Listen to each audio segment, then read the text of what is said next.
खास करके हमारे जो युवा जो बिजनेस के क्षेत्र में आगे बढ़ना चाहते हैं वो इस पॉडकास्ट को जरूर देखिएगा। आप कितने भी नेगेटिव कंडीशन में हो, इस पॉडकास्ट को देखने के बाद आपको एक जरूर पॉजिटिव वाइब्स और पॉजिटिव एनर्जी मिलेगी। कांटी कारखाना से स्टार्ट किया हूँ अपने व्यवसाय को, और हम ही उसमें मजदूर भी थे, कारीगर भी हम ही थे और मालिक भी हम ही थे। सारा काम हम ही देखते थे। और हमारे साथ में कि इंदिरा गांधी हत्याकांड के बाद जी हमारी फैक्ट्री को स्टार्ट किए हुए तकरीबन 10 महीने ही पूरे हुए थे और उसी समय वो लुटा गई। फिर से वापस हम लोग जमीन पर आ गए और बहुत नुकसान हो गया। मैं मुंडा रेलवे स्टेशन से थोड़ा अगल बगल में वहाँ की रहने वाली वो बच्ची जो है, उसको जब हमने मेडल डाला, पूछा कि खूब बढ़ो जैसे मैंने उसे कहा आगे बढ़ने के लिए, तो वो बहुत जोर जोर से रोने लगी। लेकिन बिरहोर वो प्रजाति है जो बिल्कुल जंगलों में निवास करती थी, और उसके बाद उनके बच्चे जो कि हमारी भाषा भी नहीं समझते थे, उनके बच्चों को लाना, और अब तो खैर आसानी से आने लगे। शुरुआत में इसमें ज्यादा परेशानी हुई। वॉलीबॉल के विषय में हम ये सिर्फ इतना कहना चाहते हैं कि आप इस बात को समझें कि इतना बड़ा देश और जिसमें कि वॉलीबॉल यहाँ के गांव-गांव में खेले जाने वाला खेल, और टोक्यो ओलंपिक्स में हमारे देश से एक भी रिप्रेजेंटेशन नहीं था। इतने बड़े देश में क्या हमारे यहाँ प्लेयर नहीं थे? लोग क्या करते हैं, किसी काम से थक जाते हैं, किसी काम के बारे में सोचने लगते हैं कि अब और कैसे होगा, या हम कर ही नहीं पाएंगे। तो ऐसी परिस्थितियां सभी के साथ और बहुत बार आती हैं। खास तौर पर व्यापार में ये ज्यादा परेशानी आती है कि बीच बीच में जिस समय में काफी नुकसान होने लगता है तो लोग हार मानने लगते हैं। जो हार मान जाते हैं वो मैदान से बाहर हो जाते हैं। जो लगे रहते हैं उसमें भिड़े रहते हैं, अपने प्रयास में जुटे रहते हैं, वो आगे बढ़ जाते हैं। नमस्कार, मैं अभयराज और आप देख रहे हैं आपकी सभा। किसी भी देश को चलाने के लिए सत्ता, शासन, प्रशासन है, लेकिन सबसे बड़ी बात, अगर किसी भी देश को आर्थिक मजबूती मिलती है तो कहीं ना कहीं उस देश को जो आर्थिक स्थिति उसकी जो मजबूत करनी है, इस पर सबसे बड़ी जिम्मेदारी अगर हम देखें तो वो उद्योगपतियों की होती है। आज से ही नहीं, इतिहास से भी आप उठाकर देख सकते हैं और वर्तमान समय में, क्योंकि इस देश में सारा कुछ जो व्यवस्था है वो सरकार करती है, लेकिन एक्चुअल में एक आम व्यक्ति के रोजगार तक की व्यवस्था अगर करती है तो कहीं ना कहीं उसमें सबसे अहम भूमिका किसी उद्योगपति की होती है। आज की इस सेशन में हम आपको मिलवाने वाले हैं गिरिडीह के, और गिरिडीह नहीं पूरे भारत की अगर हम बात करें तो जाने माने उद्योगपति गुणवंत सिंह मोंगिया जी से। तो स्वागत कीजिए हमारे चैनल में श्री गुणवंत सिंह मोंगिया जी का। स्वागत है सर हमारे चैनल में। तो इस पॉडकास्ट में हम बहुत कुछ सर से पूछेंगे। हम बात करेंगे कि रोजगार को लेकर या स्किल्स को लेकर, सर का अपना स्ट्रगल भी जानेंगे। तो सर सबसे पहले मैं जानना चाहता हूँ कि आपका बचपन कहाँ बीता और आप कहाँ से हैं? मेरा जन्म स्थान गिरिडीह है जी। और मैंने पढ़ाई से लेकर सभी कुछ गिरिडीह से ही किया है, और हमारे सारी व्यवस्थाएं, सारे ऑफिस, सारी इंडस्ट्री वो गिरिडीह जिले में ही है। जी। अभी एक आपका बड़ा नाम है पूरे देश में। हम गिरिडीह को छोड़ के जहाँ भी दूसरे राज्य में भी जाते हैं तो हमें कहीं भी ये अनजान या अकेलापन महसूस नहीं होता है, क्योंकि आपका ऐड हम सब जगह देखते हैं। आप खुद का ब्रांड एम्बेसडर है अपनी कंपनी का, आपका फोटो हम जगह जगह पर देखते हैं। बचपन था, बहुत संघर्ष भी होगा, यहाँ तक पहुंचने का जो संघर्ष है उसके बारे में कुछ बताइए। इसके बारे में देखिए कई बार बातें हो चुकी हैं और मैंने कई बार बताया है कि मेरा व्यवसायिक जीवन कील फैक्ट्री से हुआ है। मैं कांटी कारखाना से स्टार्ट किया हूँ अपने व्यवसाय को, और उसी कांटी कारखाने में जिस समय में सिर्फ 4-5 लोग थे, हम लोग सारी टीम, और हम ही उसमें मजदूर भी थे, कारीगर भी हम ही थे और मालिक भी हम ही थे। सारा काम हम ही देखते थे, और हमारे साथ में जो टीम थी वो हमारे ही कुछ 4-5 वर्कर थे, और उसी में हमारी कांटी फैक्ट्री चलती थी। एक बहुत छोटा सा व्यवसाय था। फिर हमारे पिताजी और हमारे बड़े भाई ने रोलिंग मिल लगाई है। मिल करके हमारे परिवार के से, जैसे कहीं से फाइनेंस का सपोर्ट मिल रहा है, कहीं से बिजनेस चल रहा है, तो कुछ लोग उसमें से अलग हो गए, और ये जिम्मेवारी मुझे दे दी गई कि आप व्यापार की देखिए और हम लोग अपना फैक्ट्री लगाएंगे। और उन्हें इस काम में करीब करीब 3 साल लगे। तो उस व्यवसाय को हम देख रहे थे, और इस बीच में क्योंकि अपना व्यवसाय है तो अपने रोलिंग मिल में क्या रिक्वायरमेंट है, कैसे स्टार्ट करेंगे इसे, कहने का मतलब एक बहुत बड़ा सपना था। कांटी कारखाने से रोलिंग मिल की ओर बढ़ना हमारी क्षमता से भी बड़ा काम था। लेकिन बहुत लोगों का सहयोग मिला और काफ़ी प्रयास के बाद धीरे धीरे हम लोगों ने ये रोलिंग मिल लगाई। रोलिंग मिल लगाने के बाद हमारे साथ में सबसे बड़ी प्रॉब्लम ये आ गई कि इंदिरा गांधी हत्याकांड के बाद जी। हमारी फैक्ट्री को स्टार्ट किए हुए तकरीबन 10 महीने ही पूरे हुए थे और उसी समय वो लुटा गई। फिर से वापस हम लोग ज़मीन पर आ गए और बहुत नुकसान हो गया। लेकिन ये सब समय जैसे जैसे चलता गया और परिवार के साथ मिलकर ये काम करते रहे।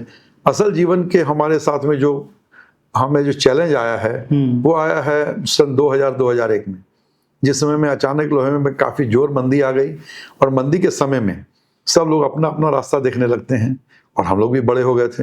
हमारी उम्र उस वक्त करीब करीब 38 वर्ष थी। तो फिर हम लोगों ने जब अपना अपना हिस्सा हो गया, अपना अपना व्यापार शुरू कर दिया, तो हमारे हिस्से में जो आई है इंडस्ट्री वो उस बहुत तो छोटी तो थी ही, लेकिन फिर भी उसमें पूंजी नहीं थी हमारे पास में काम करने के लिए।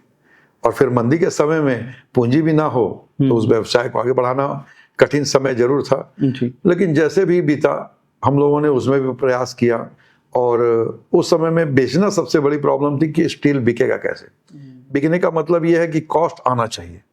मंदे समय में सबसे बड़ी बात है कि नुकसान में बिजनेस हो रहा है, लोग फैक्ट्रियां बंद कर रहे हैं। हमसे भी पूछा गया कि तुम्हारी भी फैक्ट्री बंद हो जाएगी क्या, जिस तरह से अन्य फैक्ट्रियां बंद हो रही हैं।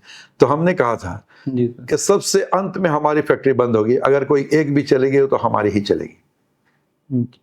तो अपना प्रयास रहा, अपनी हिम्मत बना के रखना है और कोई भी दिन ऐसा नहीं है या कोई भी रात ऐसी नहीं है जो समय आगे नहीं निकलेगा, या हम ऐसा कहें कि रात कितनी भी काली हो तो उसकी सुबह जरूर होगी।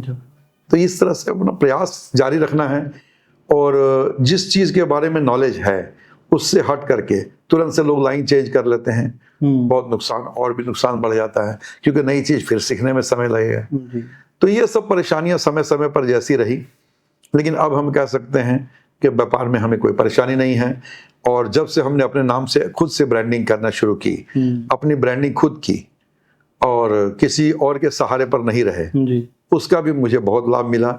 जबकि आमतौर पर लोग समझते थे कि हम लोग जिस एरिया में हैं, जैसे झारखंड में, तो इस एरिया में ऐसा कुछ नहीं है, रूरल बाजार ज़्यादा है, तो इसमें ऐसा नहीं कह सकते कि ब्रांडिंग करना है, बहुत कुछ करना है। और हमारे छोटी छोटी फैक्ट्रियां थी, सारा मटेरियल आसपास में ही बिकता था, यूँ कहें कि 2-3 जिले में ही उतना ही काम था। लेकिन फिर भी काम करते करते, और इसमें सच समझिए तो 3 पीढ़ियां आज बीत रही हैं। पिताजी के समय में रोलिंग मिल लगी, हम चला रहे थे इसे, हमारे बच्चे अब काम करने के लिए आ गए हैं। तो इस काम को करते हुए मुझे 40 साल से ज्यादा हो गए। तो समय तो बीत ही रहा है और तीसरी पीढ़ी अब काम कर रही है। तो उस करते करते पिताजी ने रोलिंग मिल लाई, हमने भी रोलिंग मिल चलाई, बच्चे भी वही कर रहे हैं। तो कोई बहुत बड़ी बात ये नहीं है, सिर्फ इसमें कि एक ही चीज है कि कंटिन्यूएशन है, और दूसरी चीज कि हमने कभी छोड़ा नहीं काम को, नेवर गिव अप। आप लोग क्या करते हैं, किसी काम से थक जाते हैं, किसी काम के बारे में सोचने लगते हैं कि अब और कैसे होगा, या हम कर ही नहीं पाएंगे। तो ऐसी परिस्थितियां सभी के साथ और बहुत बार आती हैं। खास तौर पर व्यापार में ये ज़्यादा परेशानी आती है कि बीच बीच में जिस समय में काफ़ी नुकसान होने लगता है तो लोग हार मानने लगते हैं। जो हार मान जाते हैं वो मैदान से बाहर हो जाते हैं, जो लगे रहते हैं उसमें भिड़े रहते हैं, अपने प्रयास में जुटे रहते हैं, वो आगे बढ़ जाते हैं। जी, अमूमन ये देखा जाता है, लोग एक काम को करना स्टार्ट करते हैं, ये कहीं जॉब कर रहे या कुछ कर रहे हैं, फिर उसमें अगर वो कुछ नया स्टार्ट करना चाहते हैं तो वो रिस्क नहीं ले पाते हैं, अपने कंफर्ट जोन में चले जाते हैं और उनका सपना भी बड़ा होता है। उस कंफर्ट जोन से आदमी को रिस्क लेके कैसे निकलना चाहिए? 2 बातें हैं इसमें। अगर वो कंफर्ट जोन में है तो रिस्क की बात ना करें, कंफर्ट जोन में रहना है। और अगर रिस्क लेनी है तो कंफर्ट तो छोड़ना पड़ेगा। अगर रिस्क लेनी है तो अपने आप को मजबूत करना होगा। देखिए, उसमें सब चीज़ स्ट्रेटेजिकली है। आप इस तरह से समझें कि आप रिस्क लेना है तो रिस्क कैलकुलेट करनी होती है। कैसे करेंगे इसे? जैसे मान लीजिए हम बिजनेस करते हैं तो हम बिजनेस की बात से शुरू करते हैं कि हमें कोई बिजनेस को बड़ा करना है। तो सबसे पहले हमें ये देखना होगा कि हमें जिस बिजनेस में हम जाना चाहते हैं उसमें हमारा नॉलेज कितना है, उसके बारे में हम कितना समझ पा रहे हैं। अगर कम जानकारियां हैं तो उसके बारे में पढ़िए, उसके बारे में लोगों से बातें करिए, उसके बारे में जितनी ज़्यादा हो सके आप जानकारी हासिल कीजिए। इससे आपका रिस्क घटेगा। उसके बाद आपको ये कैलकुलेट करना है कि इसमें पैसा कितना लगेगा, बिजनेस की बात कर रहा हूं। तो जितना पैसा लगेगा उसका आपके पास क्या इंतजाम है। अगर आपके पास उसका इंतजाम है फिर रिस्क घटेगा। और तीसरी और सबसे बड़ी बात कि आप अपना समय कितना दे सकते हैं उसके लिए। आप कंफर्ट जोन में हैं, आपकी नींद सुबह नहीं खुलती है, आप ज्यादा समय मेहनत नहीं कर पाते हैं, आप कहते हैं कि हम 12 बजे ऑफिस जाएंगे, तो इस तरह से काम होने वाला नहीं है। अगर आपको कोई भी काम को स्टार्ट करना है और आप चाहते हैं कि इसमें हमें सफलता जरूर मिलनी चाहिए, हम रिस्क में हैं तो रिस्क हमारी जल्दी खत्म होनी चाहिए, तो उसके लिए आपको उतनी मेहनत करनी होगी, अपना समय देना होगा। आप बहुत जानकार हैं, आपके पास में पैसा भी है, लेकिन आप समय अगर नहीं दे रहे हैं तो भी आप नहीं कमा सकते। अगर आप इसको व्यापार को मजबूत करना चाहते हैं तो पहले खुद को, जो हम पहले भी कई बार कहते हैं, अभी कुछ दिन पहले भी एक इंटरव्यू में मैंने बताया कि मिटा दे अपनी हस्ती को, मिटा दे अपनी हस्ती को गर तू मर्तबा चाहे, कि दाना खाक में मिलकर गुले गुलजार होता है। दाना जब तक मिट्टी में नहीं मिलेगा और मिट्टी में मिलके पूरी तरह से उसमें यह नहीं हो जाएगा, तब तक वो फिर पेड़ बन के कैसे फूलेगा। तो कहने का मतलब ये है कि अपनी हस्ती को समझिए कि इस तरह से उसमें चला जाना है कि और कुछ हम नहीं पहचानते। जिस काम को हमने देखा है, अर्जुन दृष्टि सिर्फ वहीं पर है कि इस काम को हमको निकाल के लाना है, हमें सक्सेस लानी है। तो निश्चित रूप से आपकी रिस्क घटेगी और आपको साथ साथ में सफलता का आनंद मिलेगा और आप हमेशा खुश रहेंगे, प्रफुल्लित रहेंगे। जी, अगर वर्तमान समय में बात करें तो आप लगभग कितने लोगों को रोजगार दे पा रहे हैं? हमारे पास 1000 से कम आदमी नहीं है, ज्यादा है लोग जो डायरेक्ट इनडायरेक्ट, बहुत लोग जुड़े हुए हैं, बहुत लोग व्यापार कर रहे हैं हमारे साथ में, बहुत लोग हमारे साथ में हमारे यहाँ फैक्ट्री के अंदर काम कर रहे हैं। हमारी आज 3 फैक्ट्रियाँ हैं, तीनों फैक्ट्रियों में लोग लगे हुए हैं, कोई ठेके में काम कर रहे हैं, कुछ लोग सप्लाईज में कर रहे हैं, तो 1000 आदमी से ज़्यादा हमारे पास काम कर रहे हैं। लेकिन हमें ये देखना होता है कि जो भी हमारे साथ जुड़े हुए हैं उनका सेटिस्फेक्शन लेवल कैसा है। अगर उनके पास भी अगर सेटिस्फेक्शन नहीं है तो वो भी हमारे साथ ज़्यादा दिन नहीं जुड़ेंगे। इसलिए सामने वाले का सेटिस्फेक्शन लेवल हमेशा मजबूत रहना चाहिए ताकि वो आराम से हमारे साथ काम कर सके। सर, बिजनेस करने के लिए एजुकेशन कितना बड़ा फैक्टर है? एजुकेशन होने से कोई भी चीज को, जैसे हम लोग निखार के काम करते हैं, सोने में जिस तरह से सुहागा का नाम हम लोग लेते हैं, उसी प्रकार एजुकेशन होना बहुत जरूरी है, अच्छी बात है। लेकिन अगर आप कम एजुकेटेड हैं भी तो उसके लिए उसको आप रोड़ा मत समझिए। आप ये समझिए कि आज मैं ये कहता हूं कि अगर मैं कम पढ़ा लिखा हूं तो मुझे करना क्या है। मुझे एजुकेशन की बात तो सब अच्छी बात है, पढ़ा लिखा होना चाहिए, लेकिन मुझे करना क्या है, स्टील का काम करना है। अगर इसके बारे में हम खुद से पढ़ना शुरू करें और जिस चीज की मुझे जरूरत है उसकी हम ज्यादा से ज्यादा जानकारी लें, तो फिर कोई पढ़ा लिखा आदमी भी हमारे सामने क्या करेगा। जानकारी हमें किस चीज की चाहिए, अपने बिजनेस के बारे में। हम सारी दुनिया के बारे में बहुत कम जानते हैं, हम पॉलिटिक्स के बारे में मान लीजिए कुछ भी नहीं समझते हैं, तो हमें पॉलिटिक्स से क्या करना है। आपकी दृष्टि एक जगह पर होनी चाहिए, अर्जुन दृष्टि, कि हमें क्या करना है और उसके बारे में हमें कितनी ज्यादा जानकारी है, उसके बाद आप कैसे हारेंगे ये बताएं। हम लगातार देखते हैं आप कई समाज सेवा का काम करते हैं, कई तरह के कार्य करते हैं आप लगातार, कई पर्व त्योहार में। सर, इसकी शुरुआत कहाँ से हुई, समाज सेवा में आप कहाँ से आए? देखिए, छोटे मोटे काम तो हम लोग सिख कम्युनिटी से आते हैं और इसमें हम लोगों को ये बचपन से सिखाया जाता है, जैसे जिस भी धर्म में सब दान करना, ज़कात करना, ये सब चीज में ज़कात के लिए पैसे लोग खर्च करते हैं ना, तो इस तरह के बहुत सारी चीजें बताई जाती हैं। अब क्या है कि आपका पारिवारिक माहौल कैसा है और आप शुरू से किस तरह की आपकी परवरिश हुई, उस तरह से आपके विचारधारा होगी और उससे क्या होगा धीरे धीरे उसमें। तो कई बार परिस्थितियां भी इस तरह से आती हैं। हमारे पिताजी, हमारे मैंने फोरफादर्स, हमारी दादी जी एक्चुअली हम लोग को बताया करती थी, तो उनका जो भी हो पाता था वो सभी की मदद करते थे। तो हमें इसकी पारिवारिक एक संस्कार मिले हुए हैं, उसका प्रभाव भी है। और इसके साथ साथ में हम लोग के धर्म में भी ये बताया जाता है कि लोगों की वास्तविक रूप से मदद कीजिए, ना कि धर्म के नाम पर सिर्फ हम लोग अगर मंदिर मस्जिद गुरुद्वारा में हम लोग ज़्यादा खर्च करते हैं और मान लीजिए कि मंदिर के मतलब बहुत मंदिर में सोना लगा हुआ है या कहीं पर भी बहुत माने अच्छे मंदिर और बहुत सुंदर बनाया गया है, लेकिन उससे आम जन को क्या फायदा है। उससे आम जन का भी फायदा हो, ठीक है, आस्था होनी चाहिए, आस्था का केंद्र बनने चाहिए, उससे अच्छी विचारधारा आती है और आप अपने खुद अच्छे हो जाते हैं। अच्छी विचारधारा से अपना शरीर भी अच्छा होता है, अच्छे विचार आने से अपना स्वास्थ्य भी ठीक रहता है। मैं इस सब चीजों को भी मानता हूँ, समझता हूँ, लेकिन फिर भी किसी को देने का जो आनंद है, तो आप अगर सक्षम हैं तो जितना ही सक्षम है, हम सिर्फ ये बताते आए हैं कई लोगों को कि अगर आप बहुत ज्यादा नहीं कर सकते तो कम से कम किसी बच्चे को अडॉप्ट कीजिए जो पढ़ने में सक्षम नहीं, उसको पढ़ा दीजिए, उतना समय उसके लिए कुछ स्पेयर कीजिए, कुछ पढ़ा दीजिए। तो ये सब चीजें हमारे साथ में बहुत बार हुई। मैं एक छोटा सा एक एग्जांपल देता हूं कि 2007 में हमें प्रभात खबर के कार्यक्रम में, जिसमें बच्चों को सम्मानित किया जा रहा था जो बच्चे अपनी अपनी क्लास में फर्स्ट आए थे, मैं उसमें चीफ गेस्ट था, तो हमें सबको बच्चों को मैंने उसके गले में मेडल डालना है और बच्चों को आशीर्वाद देना है। तो मैं कर रहा था, तो बच्चे बहुत प्रफुल्लित थे, खुश हो रहे थे कि उन्हें सम्मानित किया जा रहा था कि वो पढ़ाई में अच्छे हैं।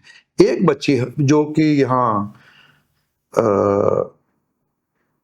महस मुंडा रेलवे स्टेशन से थोड़ा अगल बगल में, वहां की रहने वाली वो बच्ची जो है, उसको जब हमने मेडल डाला, पूछा कि खूब पढ़ो खूब बढ़ो, जैसे मैंने उसे कहा आगे बढ़ने के लिए, तो वो बहुत जोर जोर से रोने लगी। क्योंकि मैंने पूछा बेटा क्यों रो रही हो, तो वो बताती है कि मेरे पास में जहां मैंने पढ़ा है वो मिडिल स्कूल और हाई स्कूल देखिए सभी जगह है, गांव में है, लेकिन कॉलेज एक भी गांव में नहीं है, और कॉलेज जितने वो सब टाउन के आसपास में है। तो उसके लिए एक परेशानी है कि वो कहती है कि अब हम आगे कैसे पढ़ेंगे। अपनी क्लास में वो फर्स्ट आई है, अपने हाई स्कूल में फर्स्ट आई, लेकिन अब कहती है कि हम कॉलेज में, हमारे पास में पैसा बिल्कुल नहीं, मैं सरकारी स्कूल में पढ़ी, लेकिन अब आगे पढ़ने के लिए ना मेरे पास पैसा है, ना किसी प्रकार के संसाधन है, और बिल्कुल आगे पढ़ाई में खर्च भी बहुत है। तो ऐसी परिस्थिति में फिर मैंने उसे कहा ठीक है, कोई बात नहीं बेटा, तुम पढ़ना चाहती हो तो तुम जहां तक पढ़ो, मैं तुम्हारे साथ हूं, कंपनी तुम्हें पढ़ाएगी जहां तक तुम पढ़ सको, जितना अच्छा। और मेरे लिए खुशी की बात है कि वो MCA करके और अभी बेंगलोर में अच्छी नौकरी कर रही है। इससे मैंने उसे कभी नहीं कहा कि, या किसी भी बच्चे को, और भी फिर मैंने बहुत सारे बच्चों को ऐसा देखा कि बहुत सारे बच्चे ऐसे होंगे, तो हमने कई जगह संपर्क करना शुरू किया, बातचीत करना शुरू की, लोगों को जानकारी देना शुरू की, और इस तरह के कार्यक्रम में बताना भी शुरू किया कि जिन बच्चों के पास में जो पढ़ने में वास्तविक रूप से अच्छे हैं, अगर वो पढ़ना चाहते हैं तो कंपनी पढ़ाने के लिए तैयार है। तो बहुत सारे बच्चे आए, और अभी भी हमारे पास में करीब 38-39 फाइल्स हैं जिसमें बच्चे पढ़ रहे हैं। सबसे बड़ी बात है कि जो हायर स्टडीज में जाते हैं बच्चे, उन्हें रहने के लिए हॉस्टल, खाने का वहां पर व्यवस्था, उनको लैपटॉप से लेकर के सारी व्यवस्थाएं, और हायर स्टडीज में पढ़ाई बहुत पैसा खर्च होता है। लेकिन फिर भी हमने काफी बच्चों को, बहुत सारे बच्चे उस समय से 2007 से जब पढ़ा रहा हूँ, तो इस समय तो मैं समझता हूँ कि 15-16 साल से अधिक हो चुके हैं। तो मान लीजिए कि बहुत बच्चों ने पढ़ा भी, और बहुत सारे बच्चे आगे। मैंने किसी बच्चे को कभी ये नहीं कहा कि हमारी कंपनी में ज्वाइन करो या हमें एक दिन का भी समय दो। मैं सिर्फ ये कहता हूं कि पढ़ो लिखो, आगे बढ़ो, अपना कल्याण हो, तुम्हारा कल्याण हो, तुम्हारे परिवार आगे बढ़े, समाज का कल्याण करो, किसी अच्छे काम में लगो। तो इससे क्या होगा कि सबसे बड़ी बात है कि वो जो बच्चे पढ़ने में अच्छे थे, सिर्फ पैसों के लिए अगर उनकी पढ़ाई छूट जाती है तो ये गलत भी है। और जो बच्चे अगर पढ़ लिख के अच्छे होंगे, तो ऐसे बच्चे जो कि पढ़ने लिखने में अच्छे थे, और वो अगर ज्यादा पढ़ लिख लेंगे तो निश्चित रूप से हमारे देश के पिलर होंगे, हमारे देश में अच्छे काम कर पाएंगे। तो इस भावना से हमने बहुत बच्चों को पढ़ाया। और उसी तरह आप देखे होंगे कि बिरहोर विकास समिति में हमारा जो कार्यक्रम चल रहा है वो 100% मोंगिया की ओर से संपोषित है। किसी भी तरह का कोई डोनेशन, चंदा, किसी भी तरह का सरकारी पैसा हमने नहीं लिया। हाँ, ये बात है कि उसका वो जो हॉस्टल है वो गवर्नमेंट की ओर से हमें दिया गया है, जिस हॉस्टल में अभी बच्चे रह रहे हैं। लेकिन फिर भी 2014 में हॉस्टल बन के हमें मिल गया। अब जहां पर 100 बच्चे रहेंगे, तो वहां पर वो वॉशरूम के दरवाजे, खिड़कियां, ये सब कुछ टूटेंगे, बच्चे खेलेंगे, कुछ खराब होगा, उनके मैंने कैंट पानी का जो RO वगैरह चाहिए, या उनके कपड़े धुलने के लिए वॉशिंग मशीन से लेकर के सब व्यवस्था चाहिए, उनके खाने की व्यवस्था चाहिए। ये डे टू डे में, या बच्चों की अचानक किसी समय तबियत खराब होना शुरू होती है, तो बहुत सारे बच्चे हैं तबियत खराब होनी शुरू हो गई, कोई ऐसी मीजल्स वगैरह इस तरह की बीमारी फैलती कि सभी बच्चों में फैलने लगती है। तो ये सब सारी व्यवस्थाएं डे टू डे में देखना एक काम है, और मैंने फिर भी हम कर पा रहे हैं। मुझे खुशी है कि अच्छे से हो पा रहा है, और सारे बच्चों को अगर हम कितना भी प्रयास करें कि सारे बच्चे पूरी रफ्तार से पढ़ लेंगे तो इस तरह से नहीं पढ़ पाते। कुछ बच्चे आते हैं, कुछ पढ़ते हैं, कुछ 2-4 क्लास पढ़ने के बाद ही अपने आप को इतना समझदार समझने लगते हैं, कहीं भाग गए और कुछ काम काज करने लग गए। लेकिन बिरहोर वो प्रजाति है जो बिल्कुल जंगलों में निवास करती थी, और उसके बाद उनके बच्चे जो कि हमारी भाषा भी नहीं समझते थे, उनके बच्चों को लाना, और अब तो खैर आसानी से आने लग गए। शुरुआत में इसमें ज्यादा परेशानी हुई, जिसमें उस समय के हमारे डिप्टी कमिश्नर थी मैडम वंदना डाडेल, जिन्होंने मुझे इसमें बहुत मदद की। बल्कि ये काम उन्हीं का शुरू किया हुआ था, जिसमें उन्होंने मुझे पहले जोड़ा और उसके बाद फिर हमें ही दे के चले गए। तो अब क्या होता है कि आज के समय में हमारे पास में इस तरह के काम जो कि किसी सम्मानित व्यक्ति ने हमें दिए और अच्छे काम पर लगा के दिए, उस काम को हम बीच में नहीं छोड़ सकते। हमारे साथ में ये होता है कि कोई भी काम को हमने पकड़ लिया है तो हमारी दृष्टि एक रहती है कि जिसको हमने देखा है, जिस काम को समझा है कि ये सचमुच अच्छा है, तो वो काम एकदम कंटिन्यूअस बिना रोक टोक के और अच्छे से चले और उसको हम किसी मुकाम तक पहुंचा सकें या जितना आगे तक ले जा सके ले जाएं। तो उसके बीच में क्या होता है कि हमें अन्य भी कई बातें में कहा जाता है कि आप CSR में यहाँ खर्चा कीजिए, वहां खर्चा कीजिए। मेरा कहना ठीक है कि मुझे करना चाहिए, मैं तैयार भी हूँ, लेकिन आप एक बात बताएं, जो काम किसी अच्छे काम को कर रहे हैं तो उसमें जो मेरा खर्च हो रहा है वो जितना हमारा CSR का खर्च है उससे ज्यादा हो रहा है कि नहीं हो रहा है। जैसे हमने एक खेल अकेडमी अभी बनाई, आप जानते होंगे, Mongia national volleyball academy. Volleyball के विषय में हम सिर्फ इतना कहना चाहते हैं कि आप इस बात को समझें कि इतना बड़ा देश और जिसमें कि वॉलीबॉल यहाँ के गांव-गांव में खेले जाने वाला खेल, और टोक्यो ओलंपिक्स में हमारे देश से एक भी रिप्रेजेंटेशन नहीं था। इतने बड़े देश में क्या हमारे यहाँ प्लेयर नहीं थे? सब थे, लेकिन उनको तराशा नहीं गया, उन्हें बनाया नहीं गया उस लायक। उस समय उनको सुविधाएं नहीं दी गई, और उस समय अगर उनको सुविधाएं दी जाती तो हमारे यहाँ से अच्छी टीम भी जाती और जीत के भी आती। तो हमने देखा कि यहाँ से तो हारने के लिए भी कोई टीम नहीं गई, एक भी रिप्रेजेंटेशन नहीं गया। तो मुझे इस बात का खेद है कि हमारे देश से अगर ऐसा नहीं हो पाया। हम ये नहीं कहते कि हमारे देश में ये काम चल नहीं रहे, अभी तो बहुत रफ्तार से हर चीज पर ध्यान दिया जा रहा है। जिस तरह से पढ़ाई, खेल और अन्य चीजों में हमारा देश आगे बढ़ रहा है, सब कुछ हो रहा है, लेकिन फिर भी एक अच्छे नागरिक होने के नाते हमारा भी प्रयास है कि जिस तरह से कोई भी काम अच्छे रफ्तार से आगे बढ़ रहा है उसमें हम और उसको आगे बढ़ाएं। जी। कोई भी, जैसे आप ये कह सकते हैं कि विकास की या इसकी कोई सीमा नहीं है ना, कि इतना ही विकसित होने के बाद ये सीमा समाप्त हो जाती है। कोई भी अगर आगे बढ़ रहा है देश तो उसमें ये नहीं कह सकते कि यहाँ तक आने के बाद अब इसकी सीमा समाप्त हो जाती है। ये तो ऐसी चीज है कि इसमें जितना ज्यादा विकास हो सके, जितनी ज्यादा फैसिलिटीज बढ़ सके, आज हमारा देश जितना आगे बढ़ सके, तो हर कदम में हर नागरिक को जितना भी हो सके थोड़ा अपना भी प्रयास करना चाहिए, ताकि हम लोग जितना आगे बढ़ेंगे, हमारा देश जितना आगे बढ़ेगा। आज आप देखें कि साइकिल तकरीबन खत्म हो गया, एक मजदूर भी हमारे यहाँ काम करने आता है तो मोटरसाइकिल पर आता है। आज वो अफोर्ड कर पा रहा है। उसको पहले सबसे पहले था रोटी कपड़ा और मकान, अभी रोटी कपड़ा मकान के छोड़ करके उसके आगे की फैसिलिटीज लोगों को आने लग गई। इसका क्या कारण है?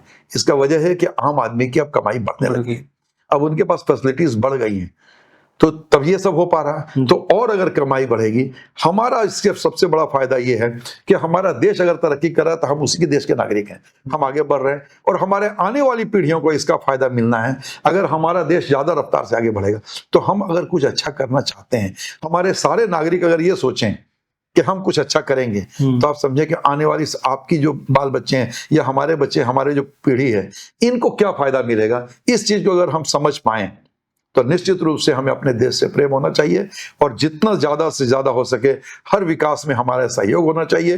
किसी भी प्रकार के हमारे देश का कोई भी एक छोटा से छोटा सामान हो, उसका अगर कोई नुकसान होता रहा तो उसके लिए हमें आगे आना चाहिए कि नहीं होना चाहिए। हम देश के पर्यावरण के लिए, देश जैसे पेड़ लगाना जी, या जितने भी अच्छे काम हम कर पाएं, देश में गंदगी नहीं फैले, उसको साफ सफाई के लिए अगर हम अच्छे प्रयास करते हैं, और इस चीज को हम समझते हैं कि कई लोगों से कहेंगे तो बोलेगा मैं अकेले क्या कर सकता हूं। मैं हमेशा उनको ये बताता हूं कि एक एक बूंद पानी को आप भले कुछ ना समझें, लेकिन यही एक एक बूंद जब बरसता है सबकी तरफ से तो बाढ़ आ जाती है। अगर सभी लोग, हम लोग मिलकर इस चीज को सोचें कि हमारे देश के बारे में, तो आप समझे हमारा देश कितनी तरक्की करेगा।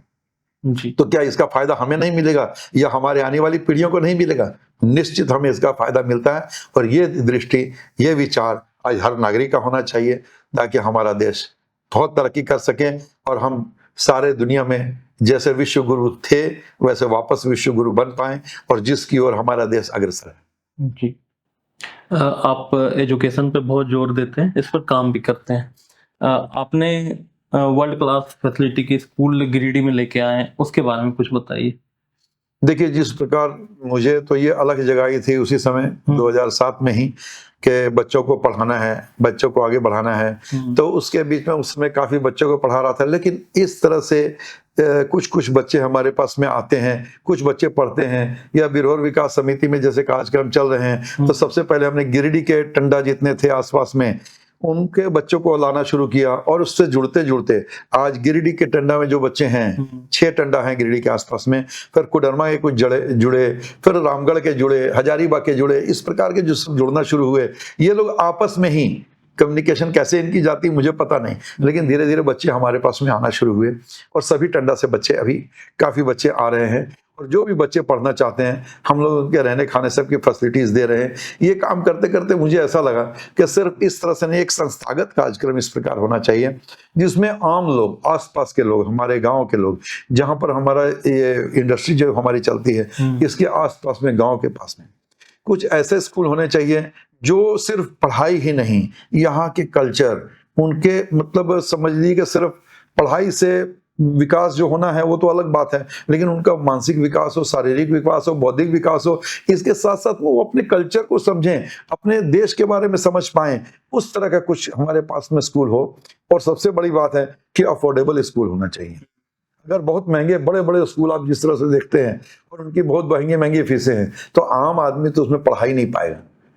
तो अच्छी पढ़ाई हो, अच्छे तरीके से पढ़ा सके हम लोग उनको, और English medium, purely English medium है। और हमने जितना भी स्कूल बनाया है इसके एक एक क्लास को, तो हमने अभी 2020 में जो नई एजुकेशन पॉलिसी आई है इसके सारा पैरामीटर्स को लेकर के कि आने वाले समय में सस्टेनेबल स्कूल होना चाहिए, आने वाले समय के परिस्थितियों के अनुसार स्कूल हो, इस सब चीजों को सब ध्यान रखते हुए अभी चालू किए हुए हमारे पास ज्यादा समय हुआ नहीं, मुझे लगता है तकरीबन 2 साल हो रहे हैं। तो शुरुआत में हमें भी बहुत परेशानियां आती हैं और धीरे धीरे लोगों का विश्वास बनते बनते बनेगा। लेकिन मेरे लिए खुशी की बात है कि जो बच्चे हमारे यहाँ आए उनके आसपास के बच्चे और आना शुरू हुए, क्योंकि उनकी जो माउथ पब्लिसिटी है, जो वो खुद से बताते हैं कि स्कूल कैसा है, या उनके गार्जियन जो आके देखते हैं, जो गार्जियन अपने बच्चों का रिजल्ट देखते हैं, यहाँ का स्कूल के हालचाल को देखते हैं, तो इसका मुझे काफ़ी फायदा मिल रहा है कि लोगों को इसका फायदा मिले तो लोग समझ पाएँ कि लोग आते हैं। और अब स्कूल पहले के मुकाबले बहुत अच्छा हो गया है, काफ़ी अच्छे अच्छे हमने टीचर्स और सारी व्यवस्थाएं करनी शुरू की हैं। थोड़ा समय लग गया है, 1-2 साल में तत्काल में कुछ बहुत ज़्यादा, और हम इसके देखिए किसी भी चीज़ के हम बहुत ज़्यादा जानकार नहीं हैं, लेकिन हम ये समझते हैं कि जिस भी चीज़ में हम कदम बढ़ाएंगे उसके बारे में जानकारियाँ भी मिलना शुरू हो जाएंगी, हम उसके बारे में पढ़ेंगे, हम उसके बारे में जानकारियाँ लेंगे और धीरे धीरे परिस्थितियाँ सिखाएंगे। काम अच्छा करना है, अगर ये विचार है तो निश्चित रूप से अच्छा होगा, और आप 2-4 साल के अंदर में इस स्कूल में भी आपको रिजल्ट नजर आएगा कि हमारे बच्चे कैसे पढ़ रहे हैं। जी, लास्ट क्वेश्चन लेना चाहूँगा।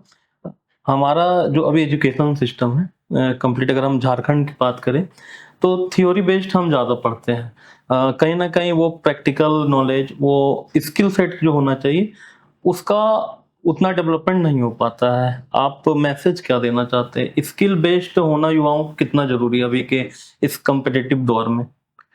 इसके बारे में अगर आप खुद से स्कूल जाके देखते हैं तो निश्चित रूप से आपको उसकी सारी चीजें समझ में आती कि बच्चे किस तरह से पढ़ रहे हैं। हम बच्चों को मड में, मिट्टी में खेलना सिखाते हैं, हमने किस तरह से क्लासेस लगाई हैं कि सारी क्लासरूम के चारों तरफ सिवाय दरवाजे को छोड़ के हमने जमीन लेवल से, ग्राउंड लेवल से 3 फीट तक सारा ब्लैक बोर्ड बना दिया है चारों तरफ, और हर बच्चे के हाथ में एक पेंसिल है, चौक, जिससे कि वो उसके मन में विचार आता है, किस तरह की कलाकृति वो बना पाता है, क्या लिखना चाहता है, वो मैथमेटिक्स लिख रहा है कि कुछ और बना रहा है, या कैसा उसका रुझान है। वो खुद से जब स्केच करेगा कुछ भी तो उसको समझना है। और हमने सारी क्लासेज इसी तरह की बनाई हैं, खास तौर पर छोटे बच्चों की, जैसे प्रैक्टिकल रूम वगैरह में नहीं है, लेकिन या समझिए कि और कुछ क्लासेस जो अलग तरह की होती है उसमें छोड़ के बाकी सब जगह छोटे बच्चों की जितनी क्लासेस हैं 3 फीट तक, जी 3-3.5 फीट तक ब्लैक बोर्ड लगा के दिया है और चारों तरफ है। तो कुछ कुछ बच्चे खुद ही वहां पर खुद से चौक लेके, जिस समय भी उनके पास समय होता है, उसके लिए क्लास भी दी जाती है कि लिख के बताओ। तो बच्चों का एक रुझान देखना, समझना, बच्चे मिट्टी का क्या बना के लाते हैं, अपने जैसे किसी का बर्थडे है तो उसको कैसा गिफ्ट बना के, माने कागज पर लिख के लाना है, कागज पर ही उस पर स्केच करके लाना है। तो ये सब चीजें वहाँ पर डे टू डे का काम है। और भी वहाँ पर जैसे आपने देखा होगा कि जूडो कराटे से लेकर डांस टीचर से लेकर ये सब सारी चीजें, तो इन चीजों को हम लोग स्पेशल रूप से वहां पर इसलिए कराते हैं कि बच्चों में सर्वांगीण विकास होना बहुत जरूरी है। सिर्फ रट्टा मारने और किताबें पढ़ने से वो भूल जाएंगे, लेकिन अगर वो पढ़ते हैं इस तरह से कि उसको प्रैक्टिकली पढ़ते हैं तो उनको ज्यादा याद रहता है, जिसके लिए कि उनको बहुत ज्यादा रटना भी नहीं है, समझ के पढ़ना। तो इस सब चीज़ों पर हमारा ज़्यादा जोर है और इन्हीं चीज़ों के हिसाब से भी हमने सारे क्लासरूम बनाए हैं। कोई हमारा एसी रूम नहीं है, 100% हवादार और चारों तरफ से ऐसा वातावरण, जैसे दीवारें जितनी हैं सब हॉलो दीवार है, जिसमें कि वो ठंडी रहें इस तरह के। और उसमें मिट्टी लगी हुई है चारों तरफ दीवारों में, जैसे छत पर मिट्टी वाली छत जो होती है वो ठंडी होती है, उस प्रकार के मिट्टी के सारा कुछ लगाया हुआ है छत पर, कि बच्चे अच्छी क्लास में, अच्छे वातावरण में और ऐसे सब जगह पर रहें जिसके, जिस तरह से हमने देखा जो नक्शा बना हुआ है वो बीच में सारा ग्राउंड है, अंडाकार बना हुआ है, बीच में ग्राउंड है और चारों तरफ क्लासेस है। तो क्लासेस में सामने से भी और इधर से भी, तो हमें लाइट जगाने की जरूरत नहीं। वहां पर 100% नेचुरल लाइट आनी चाहिए, सन रेज आनी चाहिए। बच्चों को छोटी छोटी चीज पर जो हम लोग ध्यान देते हैं, इन चीजों का बड़ा इम्पैक्ट आता है जी। तो आज हम बैठे थे मोंगिया इंडस्ट्री के ऑनर श्री गुणवंत सिंह मोंगिया सर के साथ। सर का बहुत बहुत धन्यवाद। बहुत ही वैल्यूएबल बातें उन्होंने इस पॉडकास्ट में बताई है। खास करके हमारे जो युवा जो बिजनेस के क्षेत्र में आगे बढ़ना चाहते हैं वो इस पॉडकास्ट को जरूर देखिएगा। आप कितने भी नेगेटिव कंडीशन में हो, इस पॉडकास्ट को देखने के बाद आपको एक जरूर पॉजिटिव वाइब्स और पॉजिटिव एनर्जी मिलेगी। सर आपका बहुत बहुत धन्यवाद हमारे चैनल से जुड़ने के लिए। तो मिलते हैं नेक्स्ट वीडियो में, तब तक के लिए जय हिंद, जय भारत और एक साथ बोलेंगे जोहार झारखंड। जोहार झारखंड।